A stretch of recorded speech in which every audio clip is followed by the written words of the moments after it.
افریقہ کا نقشہ، یہ افریقہ ہے، افریقہ پر یہ 2 بر اعظم تھے جہاں پر انہوں نے اپنی نوآبادیات کو قائم کیا. اب اور وہاں پر انہوں نے کالونیاں بسائیں. کالونیز، نوآبادیات، استعماریت، ان سب کے معنی ایک ہی ہیں، نوآبادیات قائم کرنا. ہندوستان انگلستان کی کالونیوں میں سے تھا. ہمارا ہندوستان جو ہے وہ اس پر انگریزوں کا قبضہ رہا ہے اور ہندوستان میں انگلستان کی حکومت رہ چکی ہے. تو ہندوستان جو ہے انگلستان کی کالونی تھا. استعمار کی ایک اہم خصوصیت یہ ہے کہ وہ کالونیوں سے لے کر خام مال کو اپنے ملک میں منتقل کرتے ہیں اور اپنی تیار شدہ مصنوعات کی فروغ کے لیے کالونیوں کو بازار کے طور پر استعمال کرتے ہیں. یہ جو طاقتور ممالک ہیں، کمزور ممالک پر قابض ہوتے ہیں تو وہاں سے وہ خام مال کو حاصل کرتے ہیں تاکہ اپنے ملک میں مشینوں پر زیادہ مقدار میں اچھی طرح سے وہ اشیاء کو تیار کریں اور وہ تیار شدہ اشیاء کو بیچنے کے لیے وہ پھر بازار چاہیے ہوتے انہیں، تو وہ بازار بھی انہیں انہی کالونیوں میں دستیاب ہوتے ہیں. استعمار بے شک سیاسی اور اس کے نتائج کیا ہوتے ہیں، ایسا کرنے کے نتائج کیا ہوتے ہیں؟ تو استعمار بے شک سیاسی اور معاشی غلامی کو جنم دیتا ہے. تو سیاسی غلام بن جاتے ہیں اور معاشی غلام بن جاتے ہیں. اور لیکن اس سے بھی زیادہ جو اہم چیز ہے وہ یہ کہ نفسیاتی غلامی بھی جنم لیتی ہے. یعنی جو یہ استعمار کا عمل ہوتا ہے، طاقتور اقوام کمزور اقوام پر جب اپنا قبضہ قائم کرتی ہیں تو اس کے نتیجے میں سیاسی اور معاشی اور نفسیاتی غلامی جنم لیتی ہے. نو آبادیاتی نظام کے ممالک کے نسلی رویے اور مقامی لوگوں کو جو احساس کمتری دیا جاتا ہے تو اس کی وجہ سے یہ نفسیاتی غلامی بھی آ جاتی ہے. وہ اپنی جو کمزور ممالک ہیں وہ یہ سمجھنے لگتے ہیں کہ ان کی اپنی ثقافت، ان کی تاریخ کے لیے وہ ایک مجرمانہ نظروں سے نظریہ رکھنا شروع کر دیتے ہیں. انہیں ایسا لگتا ہے کہ ان کی ثقافت کمزور ہے، ان کی تاریخ کمزور ہے، وہ اپنے آپ کو نااہل محسوس کرنے لگ جاتے ہیں. اسی لیے کہا گیا تھا کہ برطانیہ ایک ایسا ملک ہے جہاں پر سورج کبھی غروب نہیں ہوتا. یہ جو آپ کو نشان نظر آ رہا ہے برطانیہ، ایسا کہا جاتا ہے کہ یہاں پر سورج کبھی غروب نہیں ہوتا. تو اس کا کیا مطلب ہے کہ کیا سورج یہاں پر کبھی غروب نہیں ہوتا ہوگا؟ نہیں، اس کا مطلب یہ ہوتا ہے کہ جو برطانوی حکومت ہے، برطانوی کالونیاں ہیں، یہ انہوں نے دنیا کے تقریباً تمام بر اعظموں پر اپنی حکومت کو قائم کیا ہے. ہم بر اعظم کہہ رہے ہیں، ایشیا، افریقہ، امریکہ، آسٹریلیا، یہ سارے بر اعظموں پر ان کا قبضہ رہا ہے. جیسے یہاں پر دیکھیے نقشے میں آپ کو نظر آ رہا ہے، یہ دنیا کا نقشہ ہے، اس میں یہ ایشیا، یہ افریقہ، یہ شمالی امریکہ، جنوبی امریکہ، آسٹریلیا، یہ ساری جگہوں پر. یہاں آپ کو چھوٹا سا نظر آ رہا ہے، یہ انگلینڈ ہے. تو یہ انگلینڈ نے، برطانیہ نے ان سارے بر اعظموں پر اپنی نوآبادیات قائم کی ہیں. اب ہم دیکھیں گے استعماریت کا مطلب اور اس کی نوعیت، اس کی فطرت دیکھیں گے. جیسے میننگ اینڈ نیچر کہا جاتا ہے انگلش میں، کالونیلزم، میننگ اینڈ نیچر.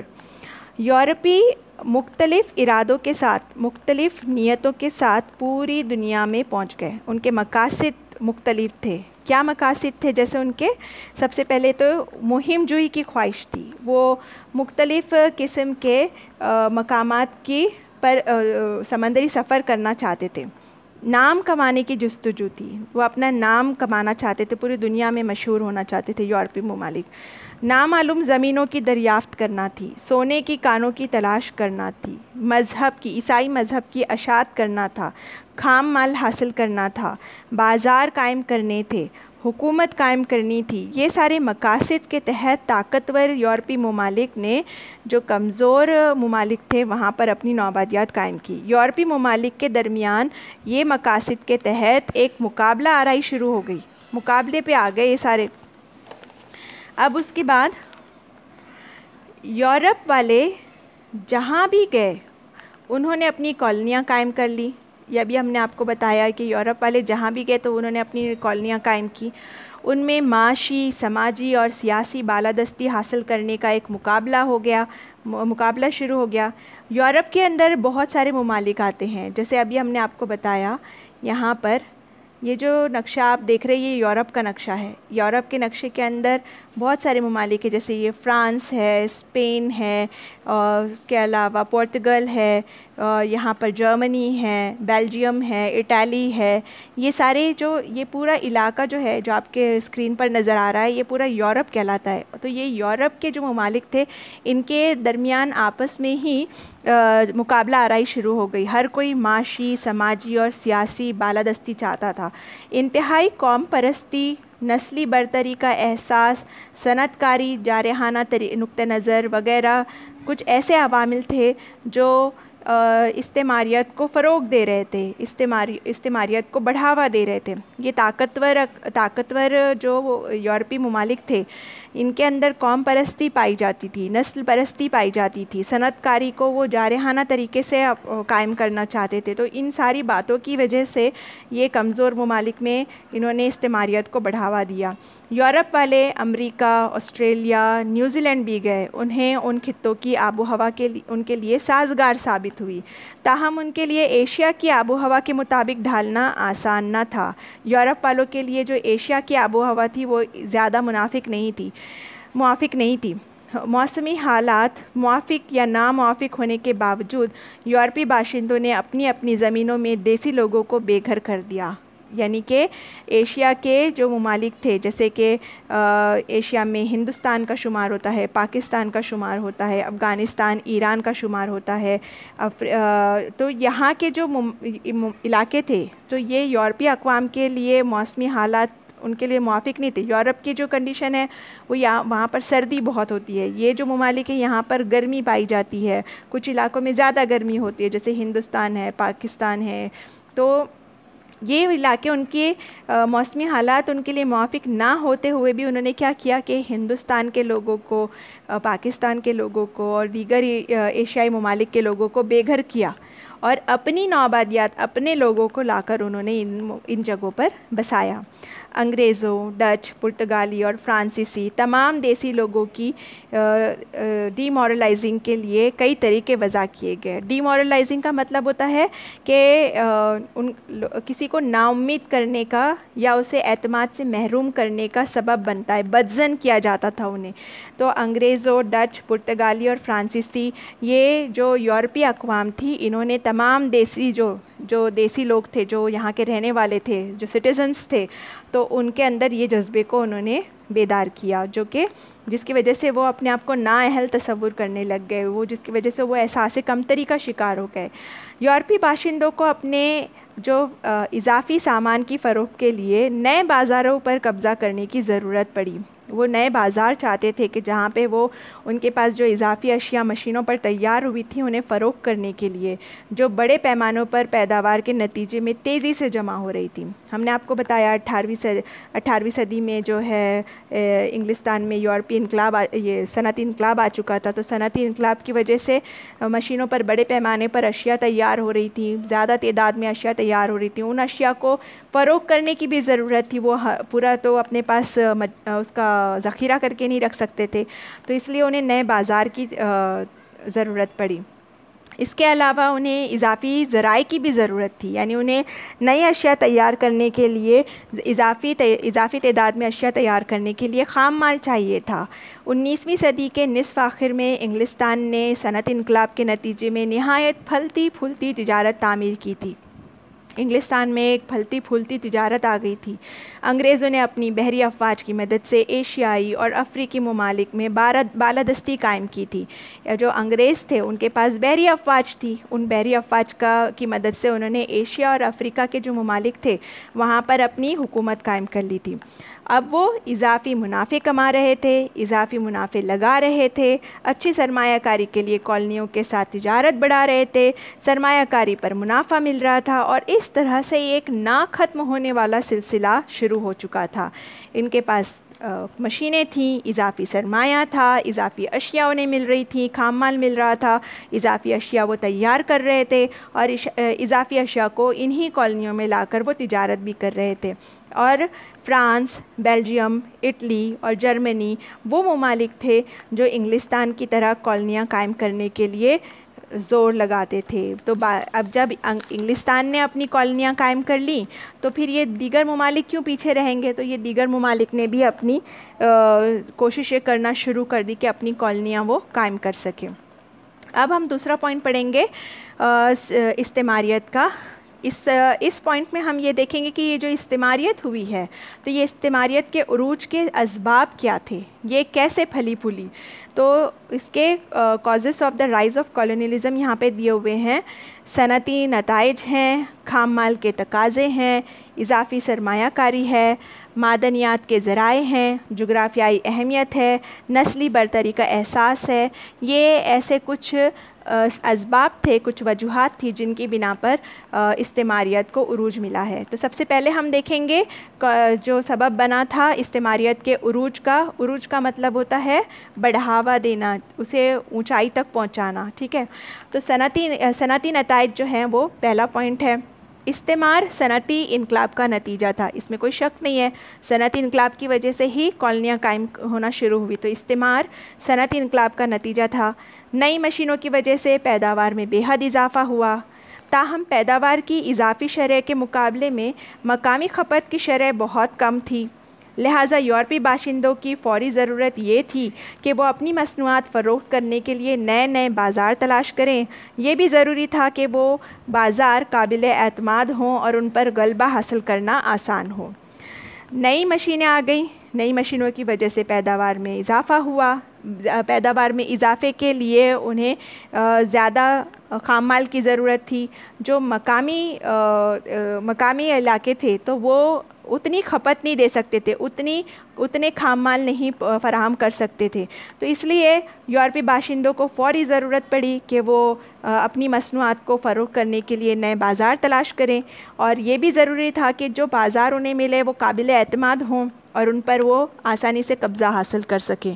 تو اس لیے یہ صنعتی نتائج کی بنا پر استعماریت کو عروج ملا. دوسرا ہے خام مال کے تقاضے. اب خام مال کہاں سے حاصل کریں جب مشینوں پر اشیاء تیار ہو رہی ہیں؟ تو مارکیٹ میں، بازار میں مقابلہ کرنے والی قوموں کے مقابلے میں پیداوار کے کم اخراجات کو برقرار رکھنا ضروری ہے.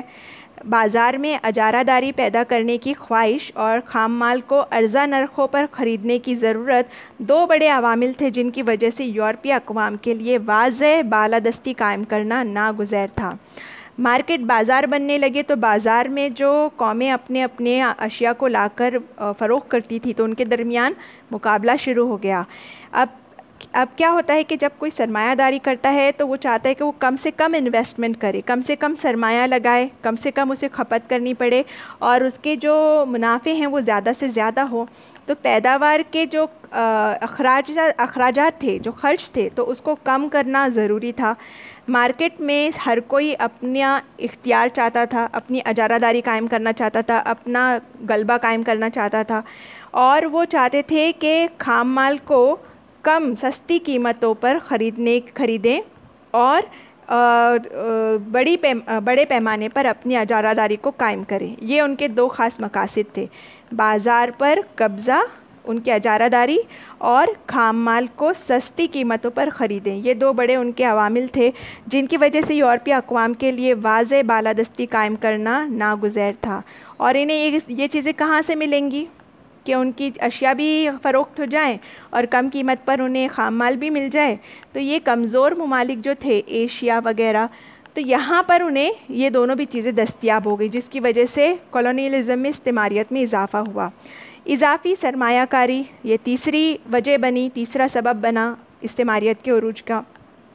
صنعتی انقلاب نے یورپی سرمایہ داروں کی دولت میں اضافہ کیا جو پہلے ہی امیر تھے. انہوں نے اپنی اضافی فنڈ کی سرمایہ کاری کے لیے محفوظ مارکیٹوں کی تلاش شروع کر دی اور کم ترقی یافتہ ممالک میں منڈیاں اسی نقطہ نظر سے کافی محفوظ تھیں. اس طرح جو اضافی سرمایہ کی دستیابی سے استعماریت کے عروج کو سہولت ملی. صنعتی انقلاب کی وجہ سے سرمایہ دار کی دولت میں بہت اضافہ ہو گیا، اور یہ سرمایہ دار تو پہلے سے ہی امیر تھے. انہوں نے کیا کیا، ان کے پاس جو زائد سرمایہ جمع ہو گیا تو اس کے لیے انہوں نے اور زیادہ پیسہ لگانے کے لیے نئے بازار تلاش کرنا شروع کر دیے. اور کم ترقی یافتہ ممالک میں انہیں منڈیاں بھی مل گئی، اور اس کے علاوہ انہیں پتہ تھا کہ یہ منڈیاں یہاں پر محفوظ ہیں. تو اس طرح اضافی سرمایہ کی دستیابی جب ہوئی، یعنی اضافی سرمایہ جب لوگوں کو ملنے لگا، تو اس کی وجہ سے بھی استعماریت میں عروج حاصل ہوا. اس کے بعد اگلا پوائنٹ ہے معدنیات کے ذرائع. معدنیات کے ذرائع یہ بھی ایک سبب بنا استعماریت کو عروج دینے کا.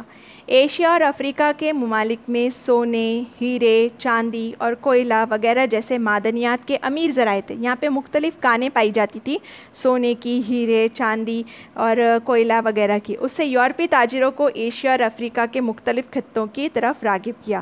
یہ جو معدنیات تھی یہ بڑے پیمانے پر یہاں پر دستیاب تھی، تو اس کی وجہ سے بھی یورپی جو تاجر تھے وہ ایشیا اور افریقہ کی طرف راغب ہوئے، جس کی وجہ سے استعماریت میں اضافہ ہوا. اس کے بعد جو اگلا پوائنٹ ہے وہ ہے جغرافیائی اہمیت. یہ بھی ایک ریزن بنا، یہ ایک وجہ بنی جس کی وجہ سے استعماریت میں اضافہ ہوا.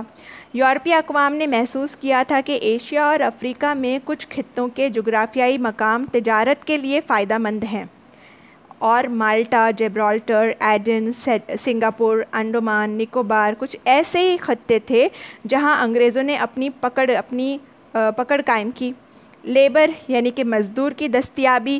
یورپی تاجروں کو بہت سستے داموں پر بڑی تعداد میں مزدوروں کی ضرورت تھی، تو کالونیوں نے اس ضرورت کو پورا کیا. بعد میں اس نے غلام تجارت میں تیزی سے حصہ لیا. یورپی اقوام نے کیا محسوس کیا کہ ایشیا اور افریقہ کے کچھ ایسے خطے ہیں جو جغرافیائی لحاظ سے تجارت کے لیے بہت فائدہ مند ہیں. تو Malta, Gibraltar, Aden, Singapore, Andaman, Nicobar ایسے خطے تھے جہاں پر انگریزوں نے اپنے قدم جما لیے. یہاں سے انہیں سستے داموں میں مزدور مل جایا کرتے تھے، اور یہ سستے داموں سے مراد انہیں سستی شرح پر، یعنی انہیں کم اجرت میں بھی وہ مزدور مل جایا کرتے تھے. بعد میں اس کی وجہ سے کیا ہوا کہ غلاموں کی تجارت شروع ہو گئی، یعنی وہاں سے غلاموں کو وہ پکڑتے تھے اور لے جا کر پھر یورپ میں بیچا کرتے تھے، یورپ کی منڈیوں میں بیچا کرتے تھے. سستے مزدور اس طرح سے انہیں مل جایا کرتے تھے. اس کے بعد نسلی برتری کا احساس، یہ بھی ایک وجہ بنی جس کی وجہ سے استعماریت میں اضافہ ہوا. یورپی نوآبادیاتی نظام ایشیا اور افریقہ میں عوام کو تہذیب سکھانے کے لیے ذمہ دار ہونے کا دعویٰ کرنے لگا. یہ جو یورپی نوآبادیات تھی ان کے خیال میں ایشیا اور افریقہ کے پاس کوئی سویلائزیشن نہیں تھی، کوئی تہذیب نہیں تھی، تو انہیں تہذیب سکھانے کے لیے، ان کو نئی ثقافت دینے کے لیے انہوں نے ذمہ داری اٹھائی ہے. یہ ان کا دعویٰ تھا، انہوں نے یہ دعویٰ کیا ہوا تھا. اس کے علاوہ یورپیوں کے اس فرض کردہ کردار کے نتیجے میں بہت سے ایشیائی اور افریقی لوگوں نے عیسائیت کو اپنا لیا تھا.